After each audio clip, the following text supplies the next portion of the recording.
everyone. So I am here for my 39-week update. I'm sitting in front of my OB's office because I have an appointment right now, but I have a few minutes, so I thought I would film this video really quick. My last appointment, at 37 weeks, they checked me. She said I was just starting to get a softened favorable cervix. I had no dilation at all, and I came back negative for gestational diabetes, which I don't know if I mentioned, and also for the strep B, which was really good news. I'm having for the last few weeks really bad pelvic pressure pain, and this week it's even gone into this, I think it's called sciatic nerve, and I can feel it running down my butt.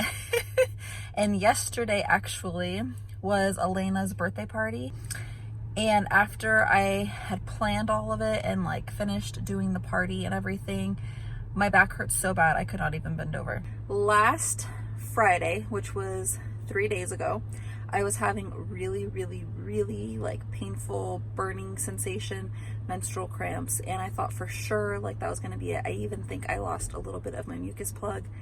And when I was in the shower, sure, this weekend I'm gonna have the baby. And I had a nail appointment today with Judy, who is my grandpa's wife. She came down from Michigan. She is officially here now.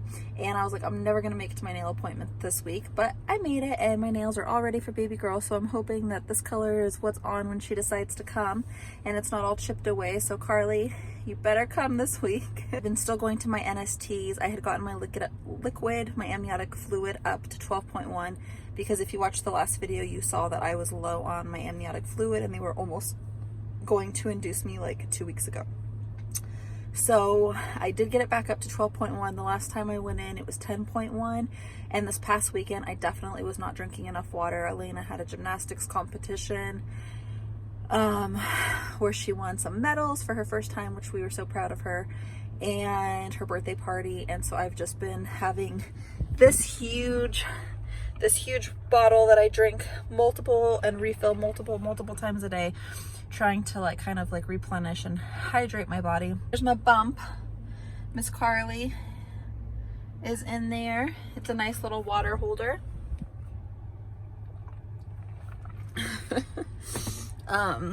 I honestly actually use my stomach a lot for holding things, but she is in there, and we are just waiting for her to come. Everything's pretty much ready for her. Anything that's not ready are things that I can easily do once she arrives. One thing I haven't mentioned is this pregnancy, I've been craving a lot of peanut butter and jelly sandwiches, which is really interesting. With Elena, I wanted a lot of grilled cheese. Could not have pizza, Panda Express, or Chocolita, or I was sure to throw up. Kaden, I really liked calcium things like cheeses and yogurts and more of salty foods, and I did not want any sweets whatsoever. And if I had pasta in the beginning or carrots, I would get really sick. This pregnancy, anytime I have apples, I get really nauseous. But I'm loving peanut butter and jelly, but I've almost kind of had so many peanut butters and jellies that I'm getting over peanut butter and jelly. My kids have been so far born at 40 weeks in 1 day, and I'm kind of worried at this appointment that they're going to push for induction, because they told me at the last appointment that if I reached 39 weeks, if I wanted to be induced, and I said no. So I feel like they're going to push it, which I don't know why, unless it's a medical reason. So I'm going to deny it, even though I would love to accept it so bad, because I just want to be ready and have her. Although we just had daylight savings time, and I'm still catching up on the hour that we lost of sleep, and my birthday is on Saturday. So I'm kind of is she gonna be here on my birthday? Am I gonna be in the hospital on my birthday?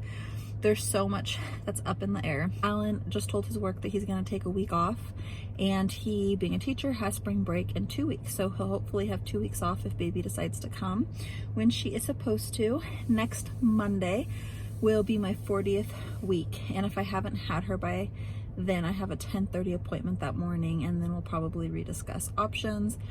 I'm hoping that they will let me go to 41 weeks at least, but towards the end of that 40th week, if I haven't had her, then I will definitely be up for induction. I am going to miss being pregnant, because this is my last time for sure. but a big part of me is happy that I will not ever be pregnant again, and I can diet at my 6-week appointment and get back to where I feel comfortable with my weight and want to be. This week has just been a lot of like, is this the moment? Is this it? At night when I wake up with pains, I automatically associate like, am I in labor? Because that's how it was with Caden when I went into spontaneous labor. So every little thing I'm like paying attention to, but I'm also trying not to focus on it too much, because when I do that, then the weeks drag on and then I start getting frustrated that I haven't had her. So I'm really trying to be like, you know what? These are the moments with Caden and Elena by themselves, the last few moments that we're a family of 4 with just 2 kids, and the moments that I'm getting some rest, because I know when she comes newborns, you just don't sleep for a really long time.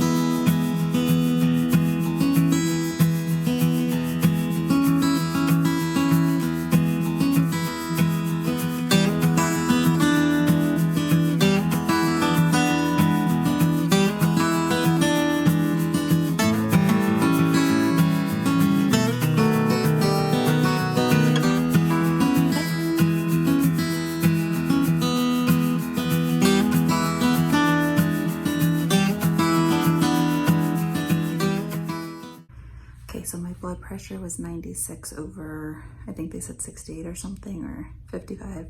I always have really low blood pressure. Besides that, I'm just waiting for the doctor to check me, and we'll see.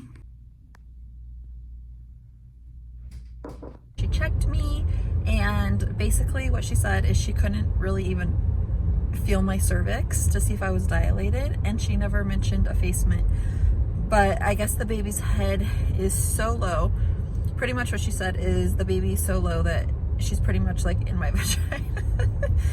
But she just felt, and she was like, wow, your baby's head's really, really low. So I think that's kind of maybe the reason why I go into labor, or I have my kids so fast and like barely push, is because they are so low to begin with. But she didn't really like say whether or not she thought that I would make it to 40 weeks or not.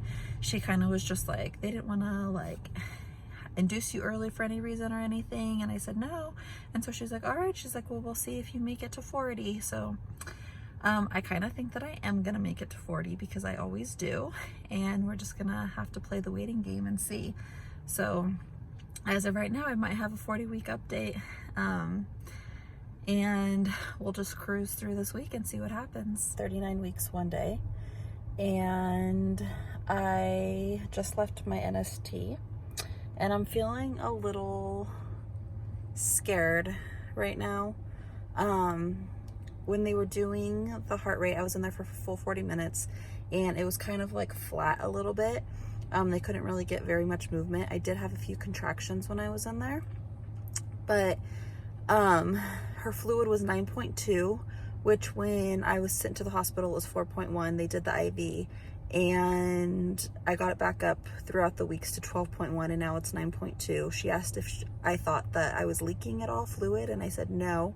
But my concern is after that they had to do a more extensive like ultrasound to make sure that she was moving and like that her heart was good and all of that. And she scored an 8 out of 10, which I guess they check for like arm and leg movement, fluid, breathing. Like we looked at her ribs and like their opening and closing to make sure she had good breathing and all of that kind of stuff. And so she scored an 8 out of 10. I don't know where the 2 points were missed. So she called the doctor to make sure, and the doctor was like, yeah, just drink lots of water. And I was able to go home. But when she excused me to go home, she told me to do fetal kick counts and to make sure that I was feeling however, or 10, and then chart how long it was taking, and if there was ever a significant difference in how long it was taking to get into the hospital immediately. And I just feel like there's so many things that are going wrong little by little. And it's like, first I have to go for fluid checks, and then her heart rate. Now I'm doing fetal kick counts, plus she has left hydronephrosis. I'm like approaching my due date, and like all of these little things are just making me really nervous. I called the doctor's office and said, hey, like, can you give me some information as far as like what you think induction, if it's a good choice or not, since I am so close, and they were already discussing it anyways. And just out of, blatant fear of making sure that she's okay, and is it like medically a healthy choice. The doctor kind of relayed that through the nurse, saying that if they had sent me home, that it wouldn't have been an issue. But there's two different doctors at that practice. The girl that I called knows about my fluid. The doctor that they called to release me from the hospital didn't know about it. And so I wanted to talk to the lady that I've been seeing most frequently this last part here, and making sure that we like discuss options. But I don't know. I have an NST on Friday, and I'm supposed to be doing kick counts until then. And then my next doctor's appointment is my due date when I'm 40 weeks. So I don't know how I feel. I don't know if I should make another appointment before that time, just to talk to her and make sure that I'm not worried and that my fears are maybe irrational or that they're relevant. So I think after I pick up the kids from school here, I am going to call the office and make another appointment just to confirm, because I'm a little worried.